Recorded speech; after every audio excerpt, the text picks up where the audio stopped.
नमस्कार दोस्तों, मैं धर्मेश गुप्ता स्वागत करता हूं आपका अपने यूट्यूब चैनल ज्ञान स्टडी एलएमपी पे। जैसा कि मैं मैथ में परसेंटेज लेके चल रहा था और परसेंटेज के कुछ टॉपिक हो भी गए थे और क्वेश्चन हो भी गए थे यूपी पुलिस कांस्टेबल 2024 से लेके। तो आगे क्या जो कुछ क्वेश्चंस हैं जो आज मैं सॉल्व करूँगा। शुरू होने से पहले चैनल को सब्सक्राइब कर ले और लाइक कर दे और आगे का प्रश्न स्टार्ट करते हैं। पहला प्रश्न यही है जो छोड़ के आगे से आए थे। यदि ए के 50% का 80% बी के 3 गुना 25% के बराबर है तो ए बी से कितने प्रतिशत अधिक या कम है, ये याद रखना है। ए के 50%, तो या तो हम इस प्रश्न को लेके या तो इस प्रश्न को प्रतिशत में ले लें या तो हम इसको फ्रैक्शन में ले लें। तो दो तरीके से इसको कर सकते हैं, या तो हम इसको फ्रैक्शन में ले लें या टुकड़ों में करते हैं। ठीक है, तो पहला प्रश्न बोल क्या रहा है ए के, तो आपको पता है कि के की जगह क्या होता है, मल्टीपल होता है। तो ए के, तो ए ले लेते हैं यहाँ पे, के की जगह मल्टीपल हो गया। 50% है तो 50% आपको कितना पता ही होगा, कितना होगा 1/2 ए इंटू 1/2। अब आपके सामने का, तो का फिर मल्टीपल हो जाएगा का, तो का मल्टीपल हो गया 80%। 80% आपको पता है 1/5 इक्वल टू कितना हो गया 20%। कितना हो गया 20% के। तो अगर हम ले कितना रहे 80%, तो 80% कितना हो जाएगा हमारा यहाँ पे 4, मल्टीपल क्या कर देंगे 4/5 80%। ये हम जो फर्स्ट क्लास में कराए थे टुकड़ों में उसी तरीके से है। तो इसको देख लीजिएगा 1/5 कितना होता है 20%, और 20% जब होता है तो आप समझ सकते हैं। तो यहाँ 80% की इक्वल वैल्यू क्या आ जाएगी 4/5 आ जाते हैं। किसके इक्वल है बी के, बी कितना है 3 गुना, बी के 3 गुना के 25%, और 25% कितना होता है ये तो आपको पता ही 25% 1/4। 25% कितना हो जाएगा 1/4, ये हो गया। अब सिंपल कैलकुलेशन है, सिंपल सा कर लेते हैं। 2 2 जा 4, 2 2 जा 4 हो जाएगा, और इधर हम मल्टीपल कर देंगे तो ये कितना आ जाएगा, इधर आ जाएगा हमारा। अब दोनों का मल्टीपल करके एक ए बाई बी कर लेते हैं। ठीक है, तो इधर हमारा आ जाएगा 2a/5 इक्वल टू इधर आ जाएगा 3b/4। अब इसको हम a ऊपर रखते हैं और b नीचे कर देते हैं। तो a ऊपर रहेगा तो किसके इक्वल आ जाएगा 5 3 जा 15, और 15 हो जाएगा और नीचे 8 हो जाएगा। ठीक है, तो ये हो जाएगा 15/8। सिंपल है।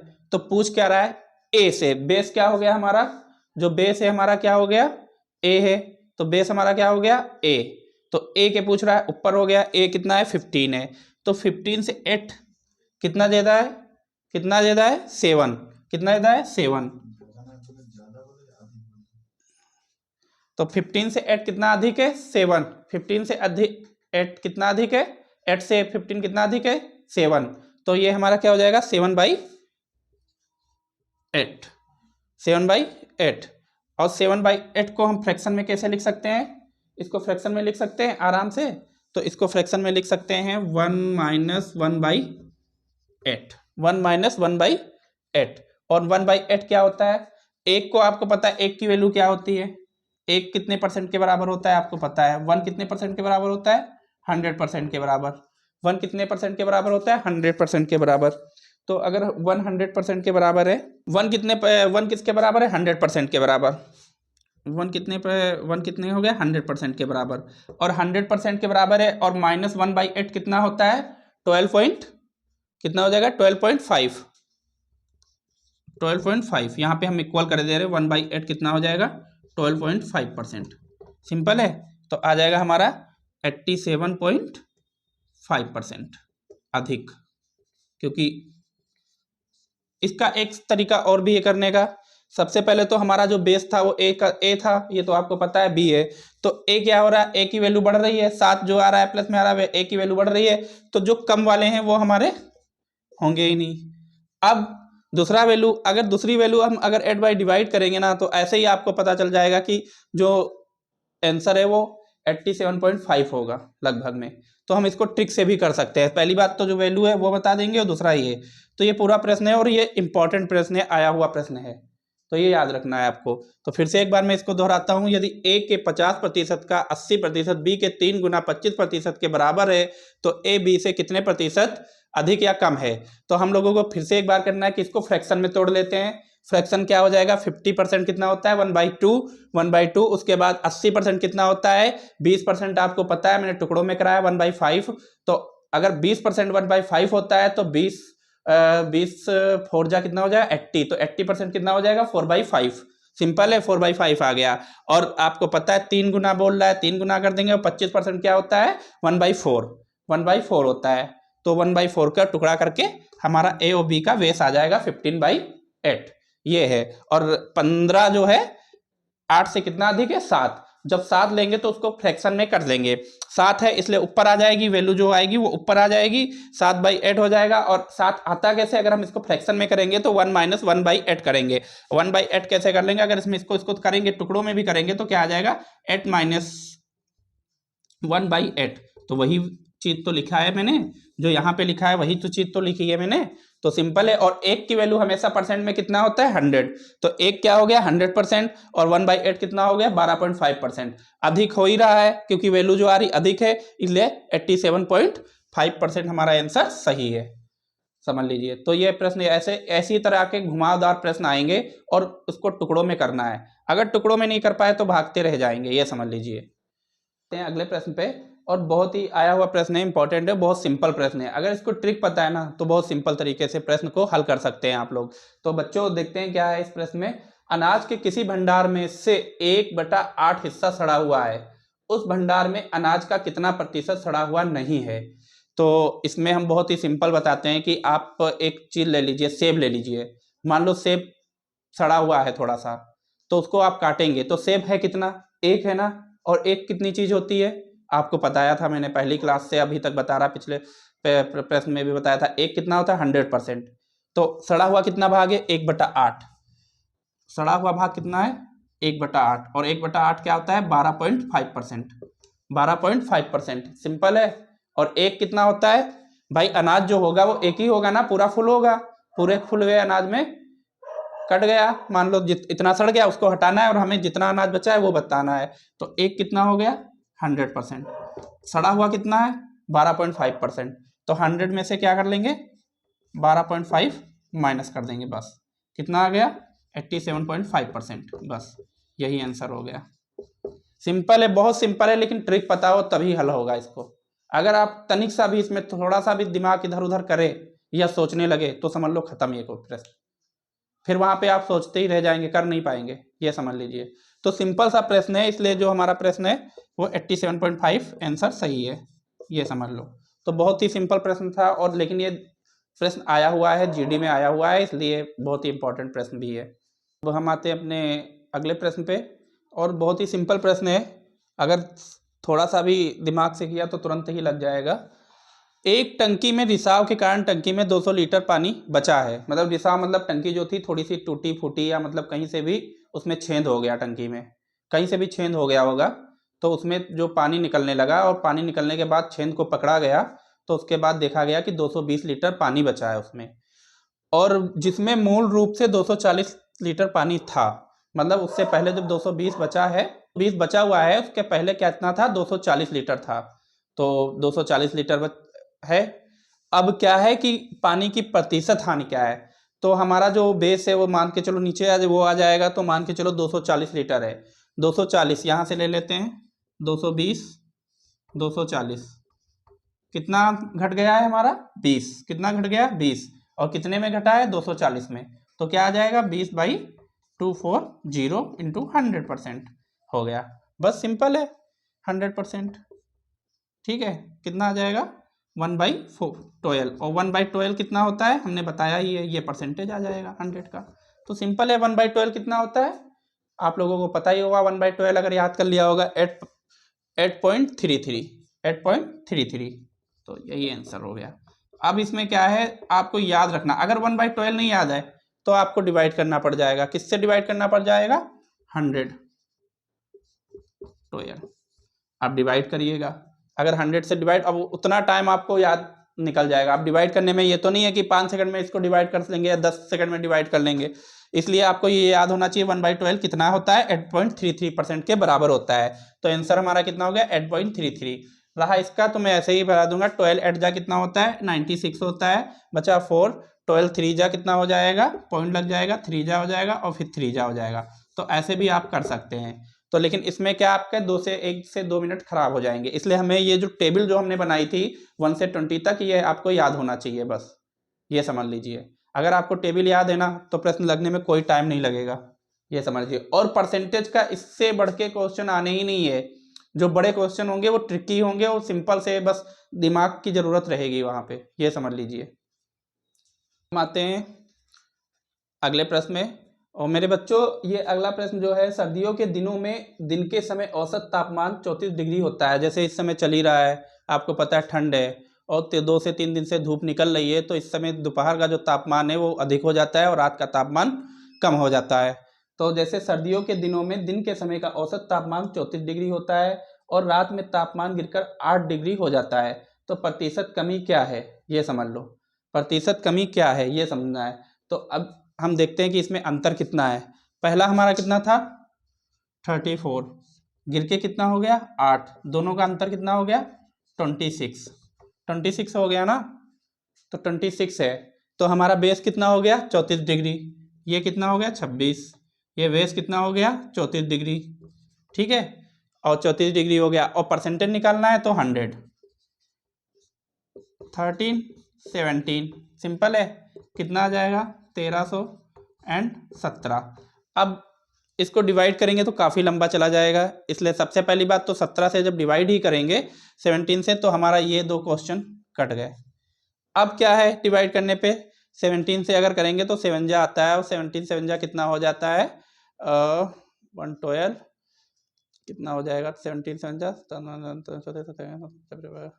68 70 85 1 से 2 और 1 7 हो जाएगा हमारा 119 हो जाएगा, 7 जा हो जाएगा 119, ठीक है।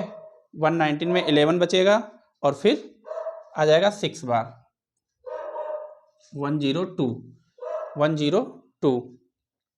अब बचेगा 8 और फिर 0 बढ़ेगा तो 4 बार, तो हमारा 76 क्या आ रहा है, ये आंसर आ रहा है, इसलिए ये भी नहीं होगा। तो 76.47 जो है वो कमी हो जाती है। कितनी कमी हो जाती है, 76.47% की कमी हो जाती है। तो ये हमेशा याद रखना है आपको कि जो हमारा बेस है वो हमेशा रहता है नीचे, तो जो मेन होता है इक्वल वो नीचे रहता है और ऊपर जो हमारा अंतर है वो आ जाएगा, सिंपल है। तो ये हमेशा याद रख के चलना है कि क्या है। फिर से एक बार मैं दोहराता हूँ, सर्दियों के दिनों में जो इस समय चल रहे हैं दिन, उसी में है तापमान जो दिन में है वो बढ़ ही जाता है, आपको पता है, और रात में घट के कुछ हो जाता है, तो उसमें प्रतिशत कमी बताना है। तो जो अंतर आएगा दोनों का वो हो जाएगा हमारा ऊपर, और जो पूरा बेस है वो हो जाएगा नीचे। सिंपल है, समझ में आ गया है ना। अगर समझ में आ गया है तो वीडियो को लाइक जरूर। अब हम आते हैं अपने अगले प्रश्न पे। तो काफ़ी अच्छा प्रश्न है और आया हुआ है और थोड़ा सा ट्रिकी है। एक रेलगाड़ी में यात्रियों की औसत संख्या पिछले वर्ष के 1,35,408 से बढ़कर इस वर्ष 1,41,050 हो गई है। वृद्धि प्रतिशत क्या होगी। मतलब कोई रेलगाड़ी है तो उसमें यात्रियों की संख्या बढ़ रही है, एक साल में बढ़ गई। भाई 10 जा रहे थे तो 20 जाने लगे, 30 जाने लगे। तो इसमें जो बढ़ रही है उनका प्रतिशत संख्या बताना है आपको कि कितने हो गई। तो अब ये संख्या देखिए, टुकड़े में तो है नहीं भाई। अगर हम इसको करते हैं ना तो बहुत ही लंबी कैलकुलेशन हो जाएगी। क्या हो जाएगी, बहुत ही लंबी कैलकुलेशन। क्या हो जाएगी, बहुत ही लंबी कैलकुलेशन है। तो इसका एक ट्रिक है, थोड़ा सा हम इसको ट्रिकी बनाते हैं, क्योंकि लंबी कैलकुलेशन वहाँ पे करेंगे ना तो बेकार हो जाएगा। लंबी कैलकुलेशन नहीं करेंगे, बस सिंपल सा प्रश्न है इसलिए सिंपल सा करके कर लेंगे। तो हम इसको 3 डिजिट छोड़ देते हैं। कोई प्रॉब्लम है 3 डिजिट छोड़ने पे, कुछ भी नहीं है, 3 डिजिट है, छोड़ रहे हैं, 100 इधर छोड़ रहे हैं, 100 उधर छोड़ रहे हैं, 135 ले लेते हैं, 141 हो गया। भाई कितना बढ़ गया, 6 बढ़ गया ना।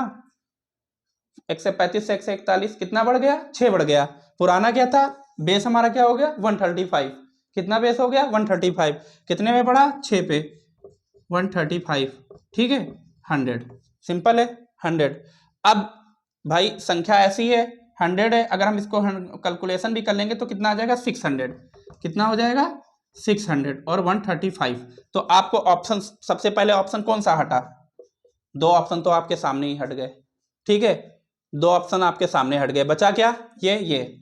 तो 5 तो वैसे भी नहीं आएगा अगर इसको डिवाइड करेंगे, क्योंकि 5 तो आना ही नहीं है, 5 बार ऐसे ही आ जाएगा ना, आना ही नहीं है, तो 4। तो सिंपल सा प्रश्न है, आंसर क्या आ जाएगा 4 आंसर वाला, बस। 5 वैसे भी नहीं आएगा और यहाँ से भी 5 नहीं आता, तो इसको इस तरीके से करेंगे ना तभी सॉल्व होगा। अगर आप लंबा लेंथी में आएंगे तो 5 से 6 मिनट 10 मिनट ले जाएंगे और आंसर नहीं ला पाए, वहाँ पे एग्जाम में अगर आंसर नहीं ला पाए तो समझ लीजिए बेकार है, आपका टाइम खराब हुआ और प्रश्न नहीं कर पाएंगे, जिसकी वजह से आपको बहुत ही तकलीफ हो जाएगी और आपके बहुत से प्रश्न छूट जाएंगे। इसलिए ट्रिक की देखो, 3 छोड़ने के बाद हम आंसर पे जरूर देखेंगे कि इसको करने के बाद 6 के बाद कोई ऐसा है जो हमारा आंसर मैच कर रहा है। अगर आंसर मैच कर रहा है तो वही आंसर हो जाएगा, अगर वो आंसर नहीं मैच कर रहा है बच्चों तो थोड़ा सा कैलकुलेशन कर लेंगे वहां पे और देख लेंगे।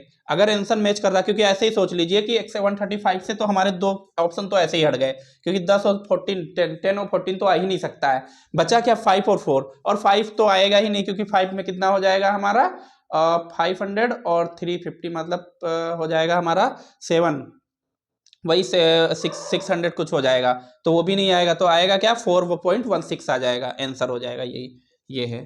तो ये हमेशा याद रखिएगा, ये ट्रिकी क्वेश्चन है, परसेंटेज से हमेशा ट्रिकी क्वेश्चन आता है, चाहे जीडी हो, चाहे यूपी पुलिस हो, चाहे कुछ भी हो, बड़ी लेंथ के क्वेश्चन नहीं आएंगे, बस वहां पे आपको दिमाग को याद रखना है कि दिमाग कितना चल रहा है आपका, ये समझ लो। बहुत इंपॉर्टेंट प्रश्न है, वो इस तरीके के प्रश्न आ भी सकते हैं एग्जाम में, और आया हुआ प्रश्न है ये। तो हम क्या कहते हैं, एक संख्या है कोई जो 16% बढ़ने पर 1914 हो जाती है, 1914 हो जाती है, वह संख्या या संख्या है, मतलब वही संख्या है, वह संख्या कौन सा है। ऑप्शन आपके सामने दिए हुए हैं इस प्रश्न के, तो आपको वह संख्या बताना है जो 16% हो जाती है। तो कोई संख्या कितनी है, 16% है, कितनी है 16% है।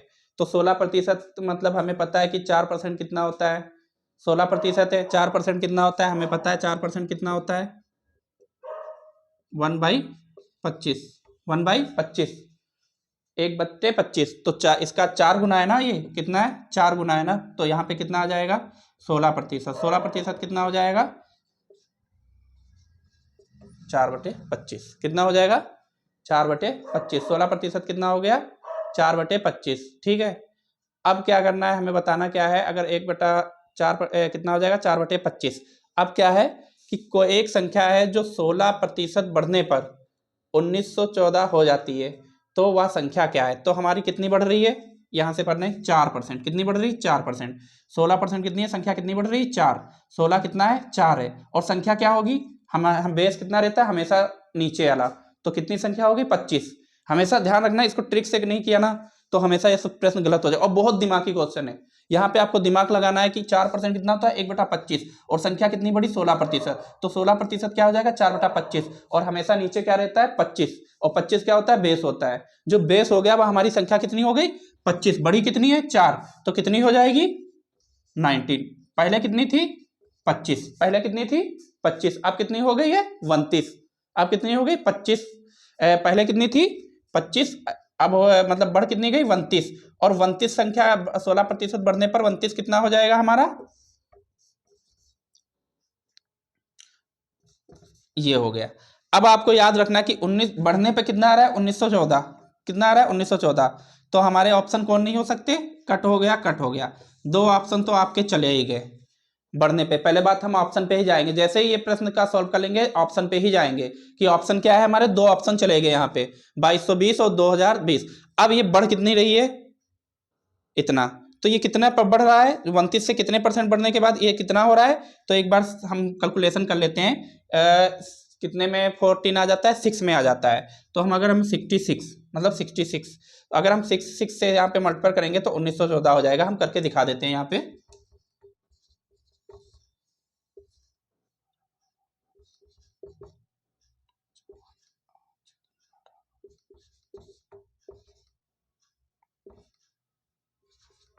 ये 1914 हो गया आपको, ठीक है।